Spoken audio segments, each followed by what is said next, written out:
and welcome to another video.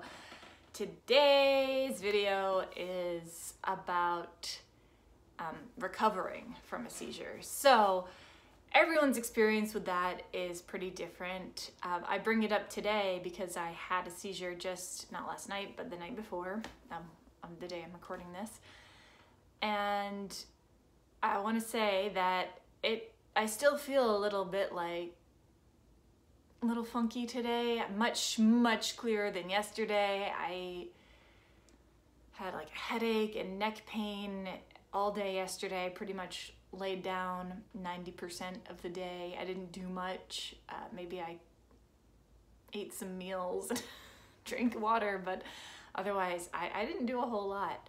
I was not feeling great.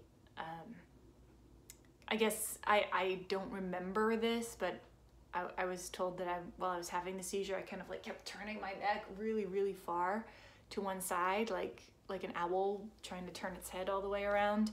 And I still feel a little bit of that pain on the back of my neck today. So, and that's happened more than once. So, to the point, recovering from a seizure can be different for everybody. For most people though, having a lot of water afterwards, or even just a glass of water afterwards, can be really helpful. Resting for at least a little while is huge.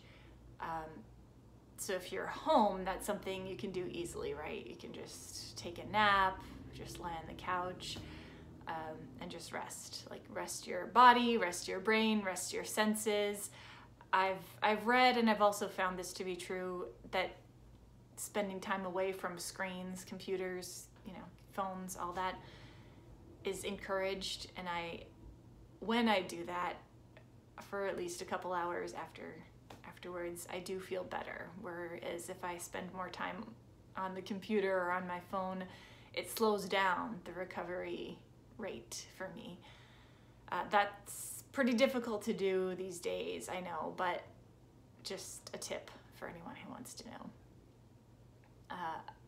But yeah, resting is the biggest thing for me. I don't know about you guys, but yeah, especially it can be kind of a tricky situation if you have a seizure at work or out in public. Like if you can get yourself home to rest, that's the ideal situation. Obviously, that doesn't always happen, but hopefully we have a support group or supportive employers or colleagues around us who are, willing to help us out in that area. I know for a lot of people, like I just said about my neck, there can be a lot of physical pain afterwards, especially if you're having a grand mal seizure where your body is like shaking and contorting and tensing up and like freaking out basically in a lot of ways. It can leave you with a lot of pain afterwards, and sometimes it goes away, within a few hours. Sometimes it takes days, and it's unpleasant. I just wanted to share for those who are unaware, it's not fun in any way. Like some people might think getting to go home early from work or early from school is a good thing and a fun thing. And on the one hand, it's nice that you get to rest and don't have to do much, basically, but on the other hand, it's kind of more stressful because your brain is that much foggier. It's more like because you can't do anything anyway. So it's, for me at least, I'll say it's more difficult to even enjoy that time. If it were just a regular day off or early release day from school, then yeah, sure, like you go home, you enjoy yourself, you watch a movie, or you do whatever you do, but you can actually enjoy yourself when it's just a day off. Whereas after a seizure, you can try, and it's not like horrible necessarily, but it's not the fun time that some people, I think, believe it to be. Like, oh, that's great, you get to go home early, you're so lucky. Like, no.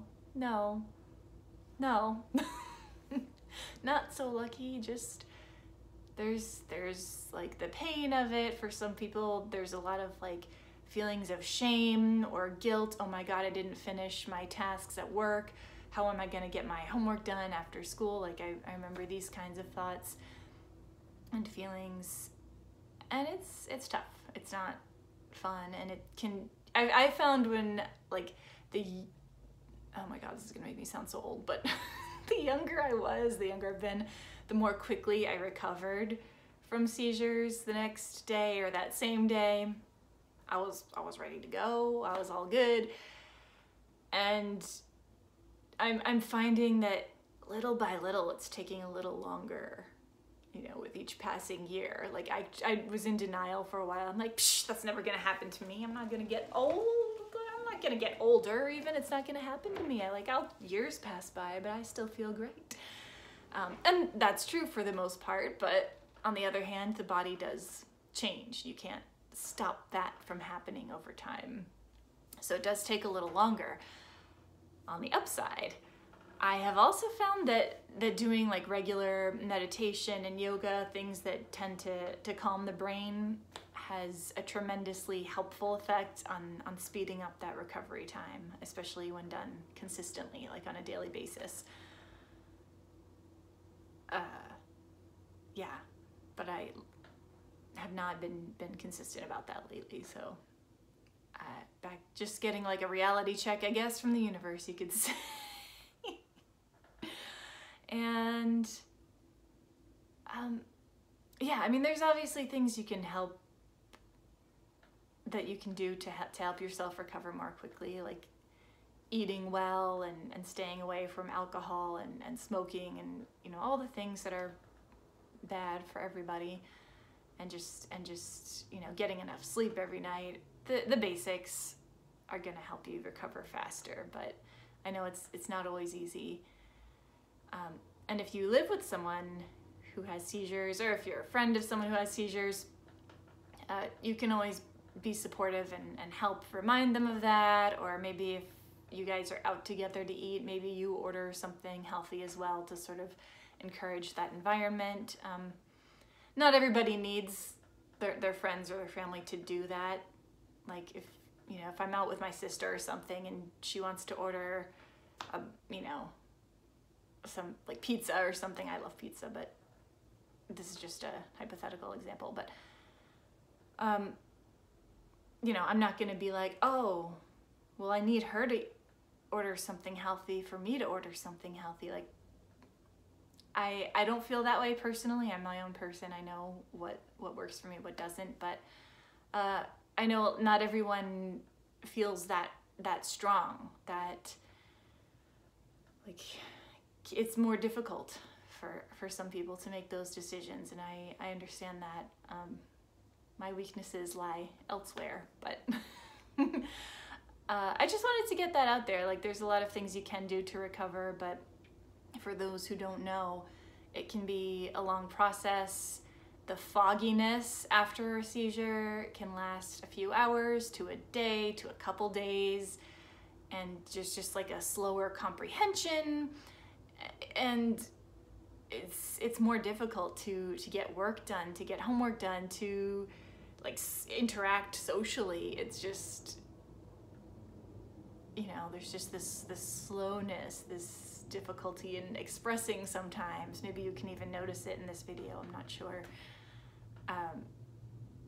Actually, I'm feeling okay today, but I've had to explain that to people so many times. Like, sorry, I just kicked the stand.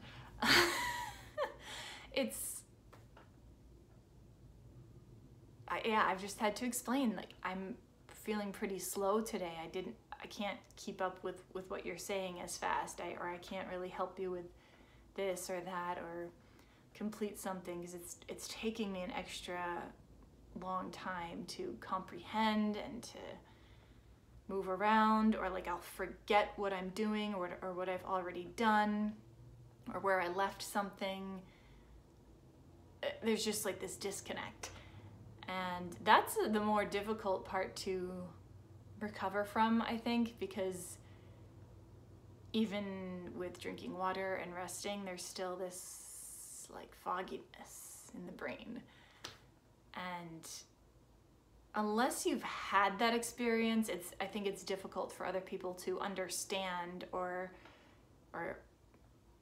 like even sympathize with without saying like, oh, you're just saying that, like, but that's not, why would I just say that? I'm not trying to make excuses here, right? It's a real thing for people who have seizures. It's very real, and it's not something you can just snap your fingers or take some Advil and it goes away. It's a process.